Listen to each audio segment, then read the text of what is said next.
इंद्र कृष्ण जी दिल्ली से। राधे राधे श्रीहंस। श्री हरिवंश महाराज जी। महाराज जी आपके चरणों में कोटि कोटि प्रणाम। महाराज जी मैं डीआरडीओ में वैज्ञानिक के पद पर कार्यरत हूँ और राधा रानी की कृपा बहुत है मुझ पे। महाराज जी काम क्रोध लोभ मोह मद और मत्सर ये सभी भगवत प्राप्ति में मनुष्य के लिए सबसे बड़े शत्रु हैं। महाराज जी मैं कोशिश करता हूँ इन सभी का प्रभाव मुझ पर ना पड़े, लेकिन कुछ दिन तक इनका प्रभाव नहीं पड़ता, पर ये सभी अपना प्रभाव अवश्य दिखाते रहते हैं। देखो और गलत कार्य भी हो इनका प्रभाव कहाँ पड़ता है? आप पे तो कभी पड़ता ही नहीं, आप पे कभी नहीं पड़ सकता। आपका जो स्वरूप है आत्म स्वरूप वो निर्विकार है, उसमें पढ़ ही नहीं सकता, ये प्रवेश ही नहीं कर सकते। इनका प्रवेश होता अंतःकरण में, मन बुद्धि चित्त और अहम। अहम जिससे आप अपने को भूलकर पुरुष माने हुए हैं, अहम जिसमें आपको देहाभिमान है, मैं पुरुष हूं, तो इस मैं में सारे विकार रहते हैं।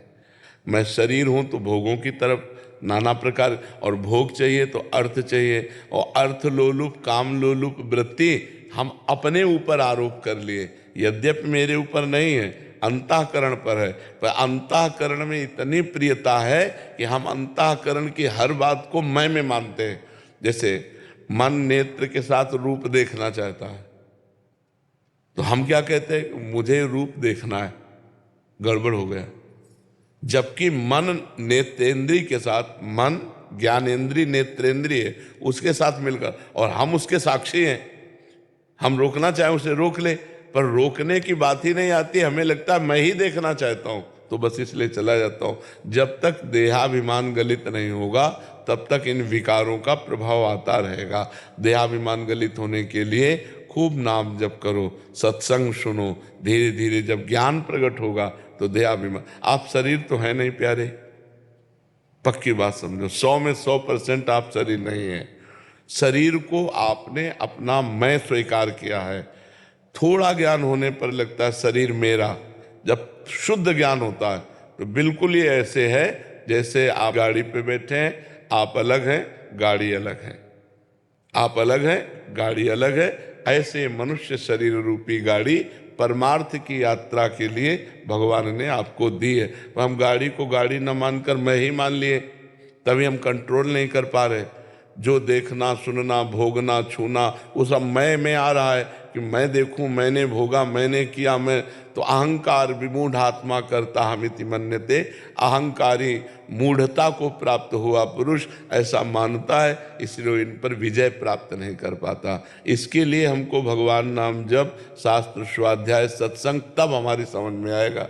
नहीं तो ये जब तक मैं पुरुष हूँ तब तक इनका आक्रमण बनता रहेगा।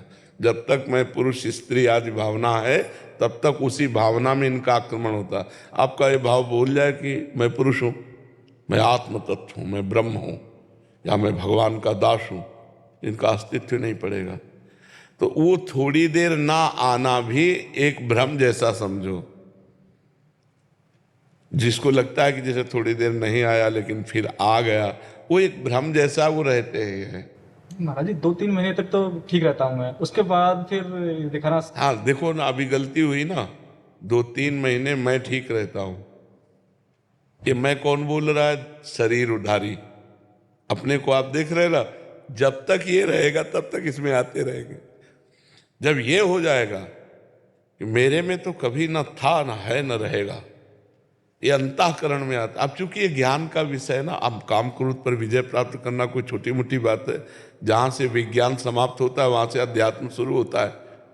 जो भौतिक विज्ञान है जहां ये समाप्त होता है वहां से अध्यात्म शुरू होता है। ये अंदर का विषय है। आज तक विज्ञान में कोई ऐसे यंत्र नहीं बन पाया जिसने मन को पकड़ा हो। अध्यात्म में शुरुआत इसी से होती है, शुरुआत होती है। आज तक कोई यंत्र नहीं बना जो हमारी बुद्धि को दिखा दे, देखो ये बुद्धि चल रही। अल्ट्रासाउंड, सिटी स्कैन, कुछ भी आज तक है कोई यंत्र? अंतःकरण तक नहीं पहुंच पाया कोई यंत्र। हमारा अध्यात्म अंतःकरण के आगे कारण शरीर के आगे मैं तत्व से बात करता है। अध्यात्म की जो पूर्णता है वो तत्व में है। इसलिए खूब नाम जप करो, सत्संग सुनो, धीरे धीरे अध्यात्म ज्ञान होगा, तब ये क्षीण हो जाएगा।